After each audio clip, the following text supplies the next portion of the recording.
Good day, everyone. You have tuned back into the Speakers Bureau, St. Lucie County Public Schools Speakers Bureau. And I have a wonderful guest with me. I have known her now for, well, ever since I've came on the school board, which was 2010. And we just click. I just like this lady here.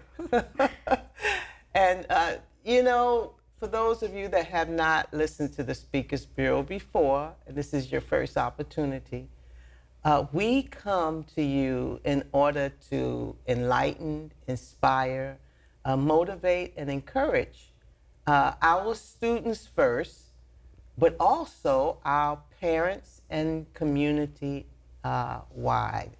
And we do that because we want you to know that no matter what you are going through, you can make it. You can really be able to overcome those many obstacles that we all have in life. And so today, without further ado, we're introducing to you Miss Vicki Rodriguez. And currently, Miss Vicki, she's done so much, and we're going to hear about the several different things that she's been able to do for this community. But currently, she is the National Education Association's Organization Specialist. And so she's going to tell us what that job consists of. All right. So, Ms. Vicki, thank you. Welcome. Thanks for having me. To the Speakers Bureau. Good to see you again. Same here as well. Start us off by just telling us, what do you do right now and why? Let's see. Okay, so I work for the National Education Association, which is the largest education union in the country.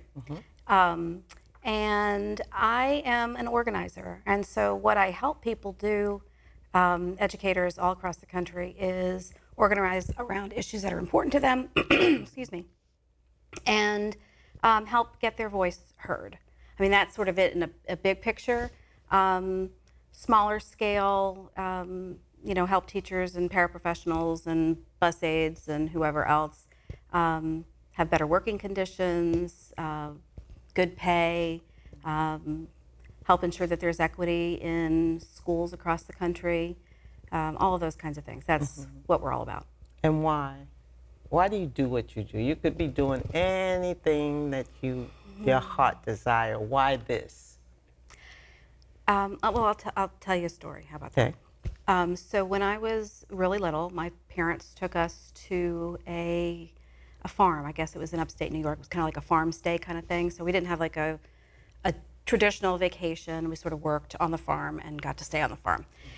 And so my family tells a story. They tell the story all the time, especially when they think I'm being too bossy, about me being in the barn and a cat had caught some kind of a rodent, I guess a mouse or whatever, and I was maybe 3 and went up to the cat and said, "That's not nice," and took the rat out of the cat's mouth or the mouse or whatever it was.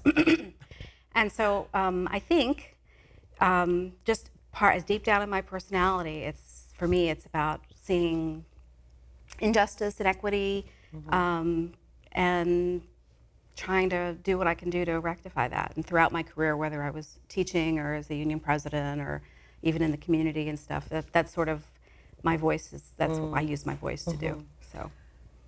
And what I hear in that is that we all have our gifts. And if we will use those gifts that we have, we can make a difference.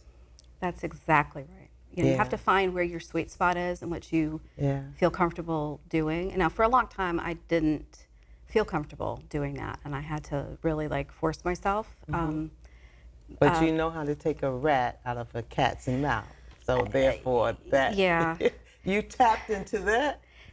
Sometimes I think you're compelled to speak out. I know that in some cases, very early on, even in my career, when I didn't have a lot of protections and I was very young and naive and whatnot.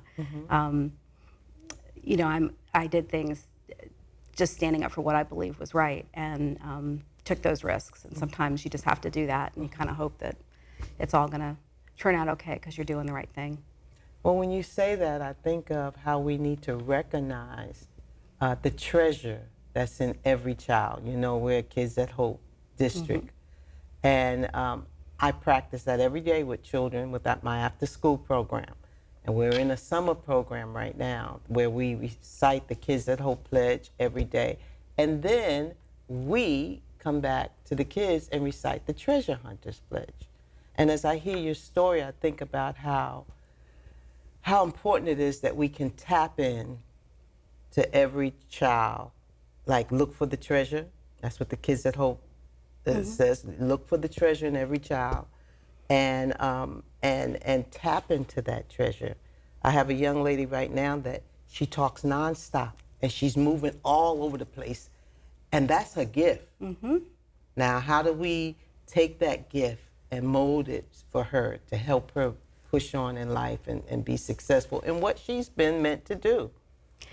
It's all about perspective. You know, Yes.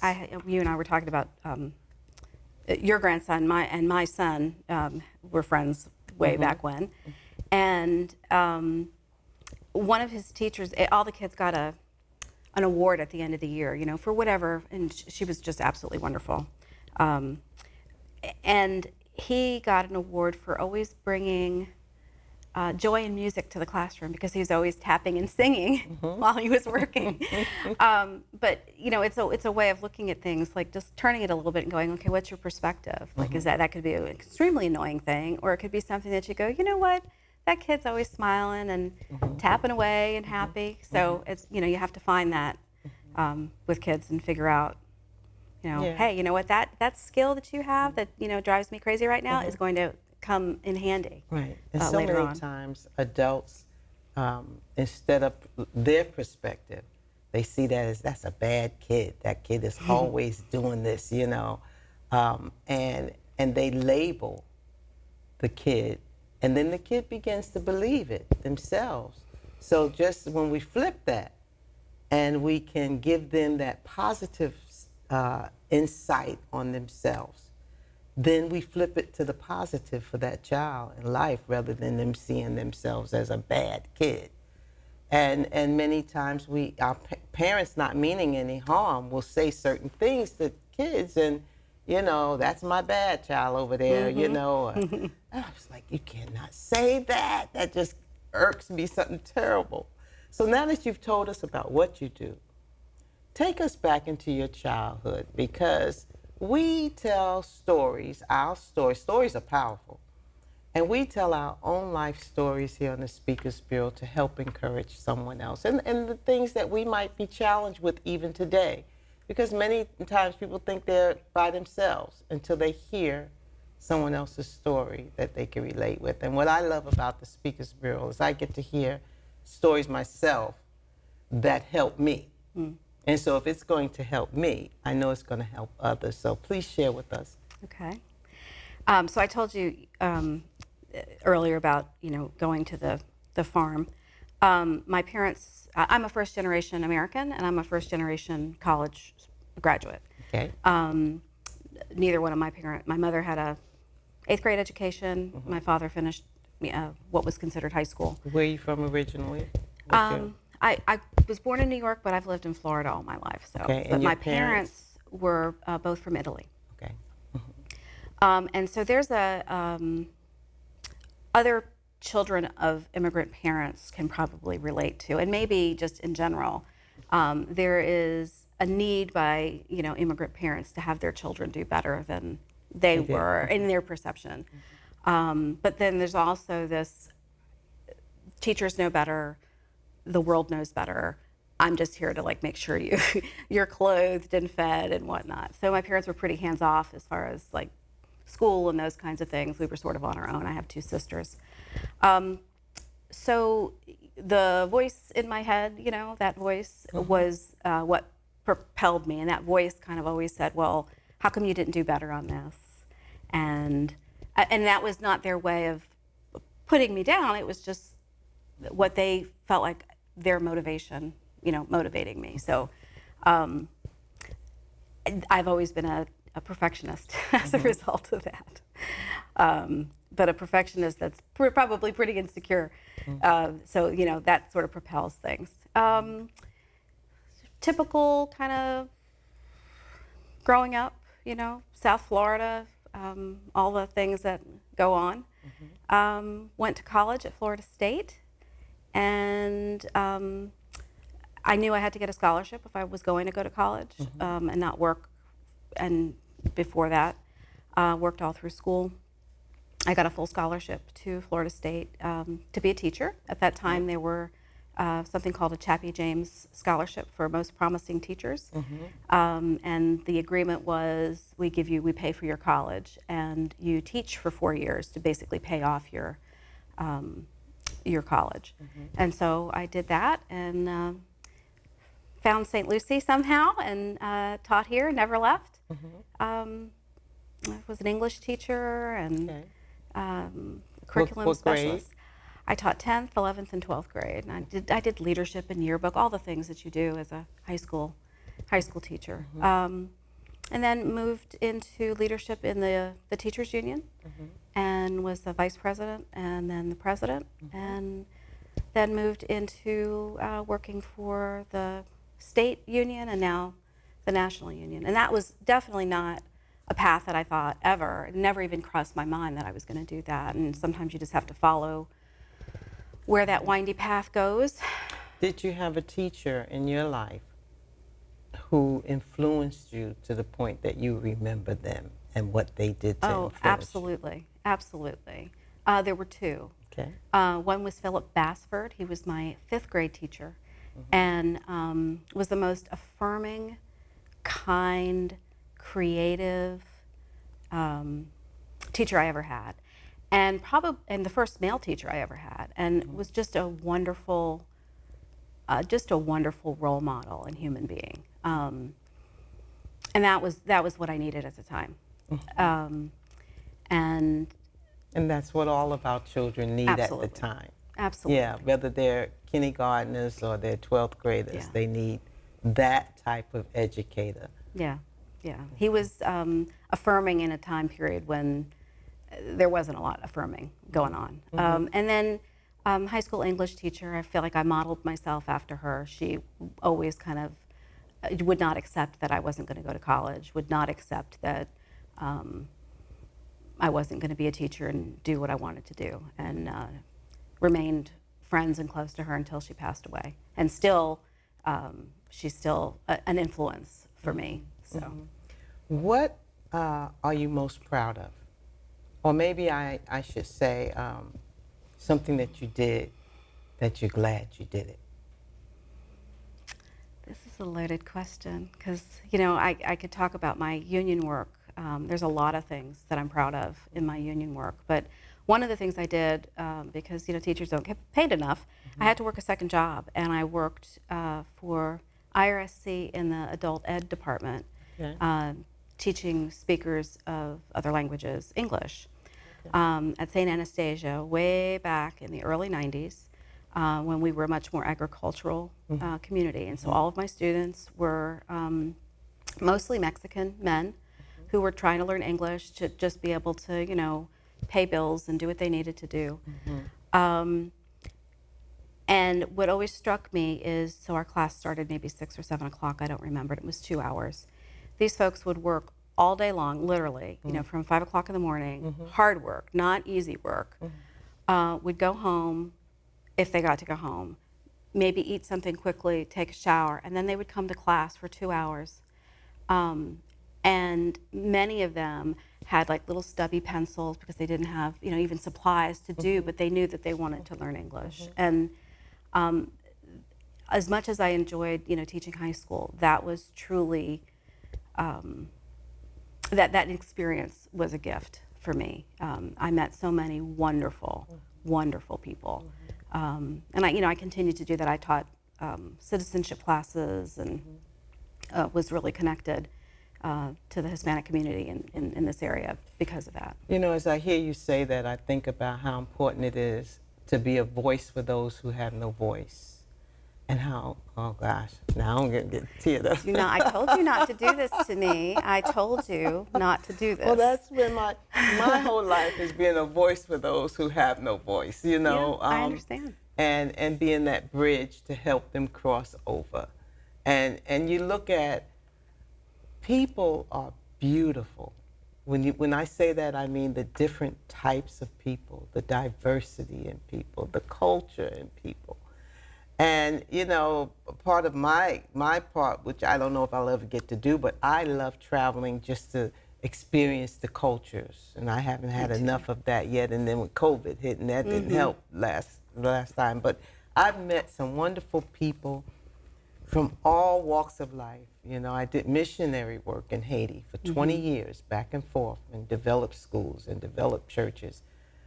But most importantly, I developed friendships and people who did, like you said, like the group of Mexican men working so hard, barely bringing enough home, but doing their part, and then just over and above. And how it's just, can you speak Spanish? I do. Probably not really well, but I do. I can definitely speak Spanish. I think of myself like that with Haiti, with Creole. But when you work with people, you want to be able to communicate more with them. Now, tell us a little bit about your family. When I say your family, I know that you have a son. You have one. Yeah. He told me not to talk about it. Are you a single mom? I am. I am a single mom. Okay. I'm fortunate. Don't talk about him. Talk about you. No, right. Yeah. Okay. He's like, do not say anything. No. So I have a 16-year-old son who, has been by my side through all of my trials and tribulations and the work. I kind of joke sometimes that my son's probably been to more union meetings than most union members because he's, was sort of our union baby. His dad also lives in the community, and so we fortunately have a really good relationship, so we've worked together to try and help our son be successful. And I don't know. Have 3 dogs. So they're part of my family too. Okay, well, they are part of your family. That's my other love. 3 dogs. Yes.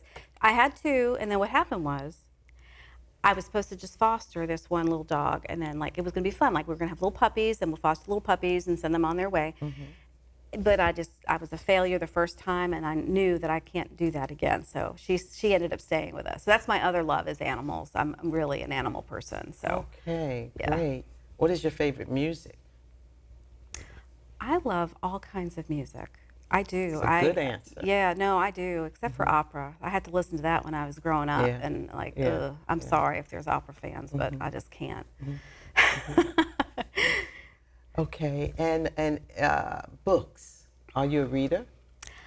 Not as much as I used to be, which makes me sad. But I do. I read more for work now than I do. Do you have any good books you like to mention that maybe someone would like to read out there that you've read? I'll mention 2 that I've just recently read because that's my thing too. I can't remember what I read, 2 months ago, but the most recent ones. Most of us can't. So you're okay. There's 2. So right now I'm in the middle of Grant Park by Leonard Pitts.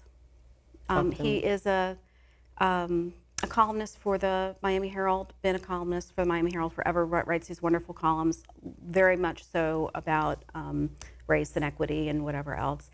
And it's a story about a man who was present when Martin Luther King was shot. And it's sort of a murder mystery, and it's wonderful. Okay, and it's fiction or nonfiction? It's fiction. Okay. It's fiction. So that's one. Anything by Leonard Pitts is fabulous because it's always got a variety. And what's the name of the book again? Grant Park. Okay. And then I also just finished A Wolf at the Schoolhouse Door, which is Jennifer Berkshire and Jack Schneider. And it is a study, and it's very readable, so it's not something that's heavy, but it's a study of how we got to where we are in public education right now, and how all these little pieces are connected with who's giving money to who, and what the agenda has been, and why we have an opportunity right now to flip that agenda so that we can actually make schools places that are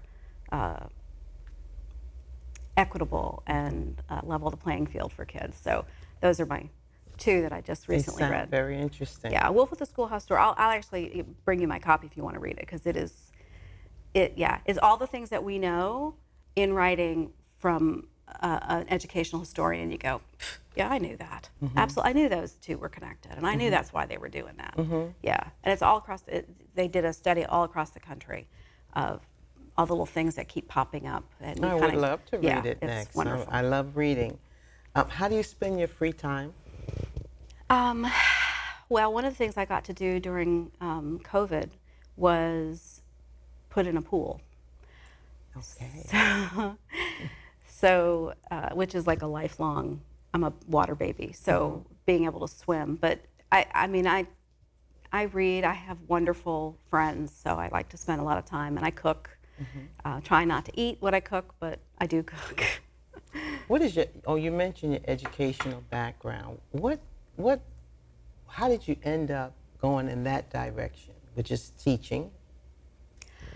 I remember early on, I mean, I had a little chalkboard and I would teach my stuffed animals and whatnot. It was just always something, it was just my natural inclination. I had toyed with being an attorney and even applied, to Duke University to actually go just to see if I could get in, which I did, but of course I couldn't afford to go there. Yeah, because you said you were in a program that was offered to you that paid for your education to be Yes, into it. Yeah, at that time, Florida recognized they had a need for teachers, good teachers, good students. We still have Yes, as well. it's interesting how that hasn't changed in 40 plus years. But I've heard it takes a while to make change, and sometimes we think, come on now, we should be there, but it takes a while, and people have to continue to stand up for what is right.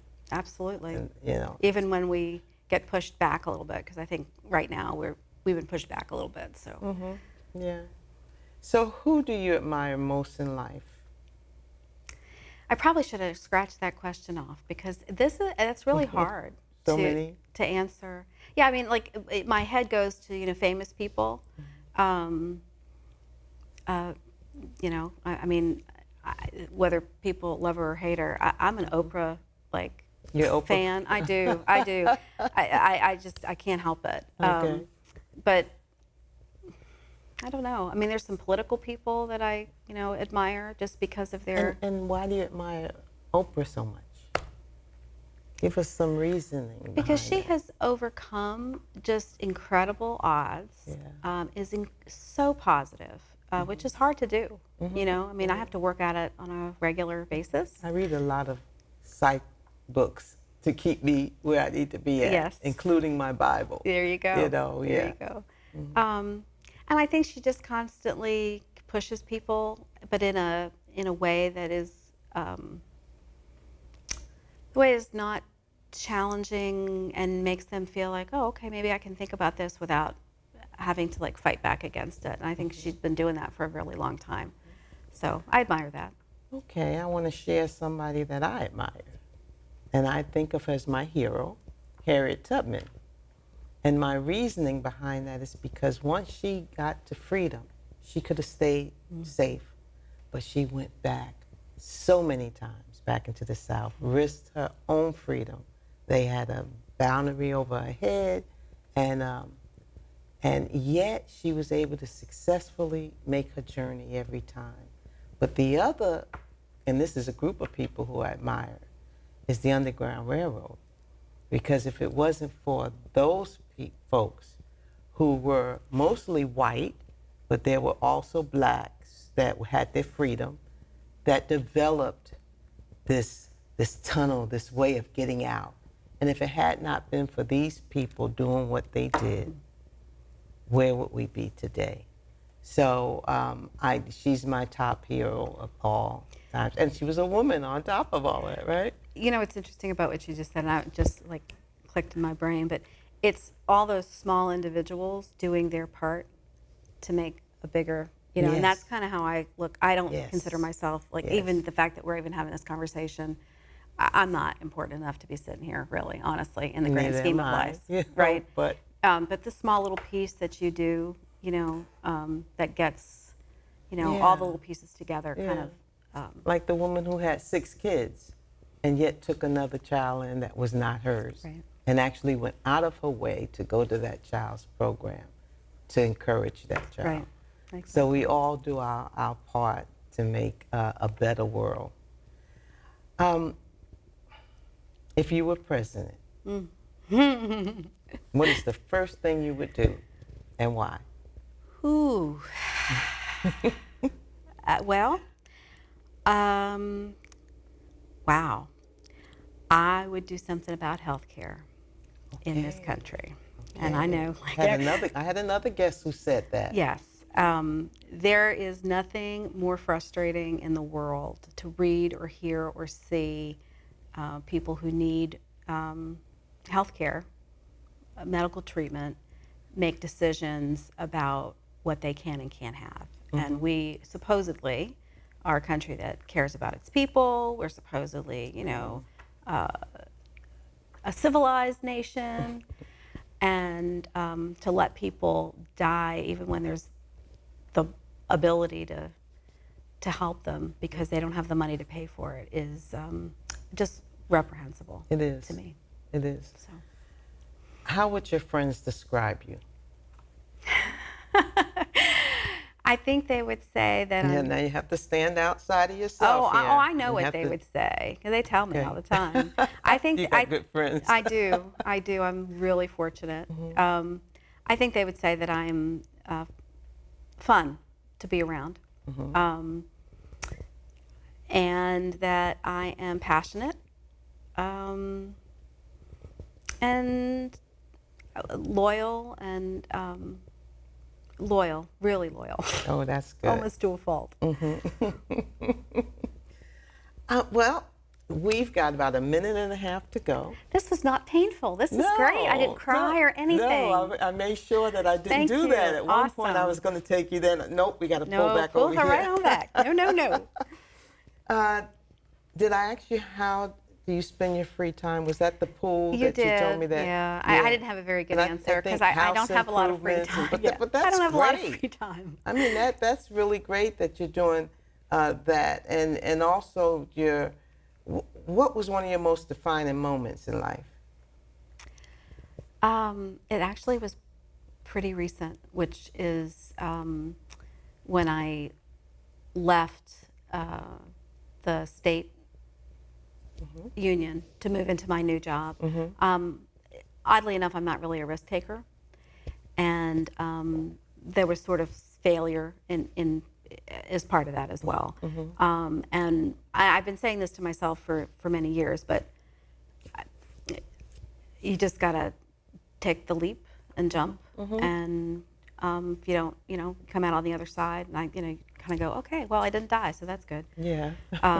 When you think like this is really horrible and all these, yeah. So that's been one of the things I've learned over time is all of the voices in your head that tell you, you can't do this or whatever, just the voices in your head. It's not reality. Well, let me tell you this. You are, I admire you.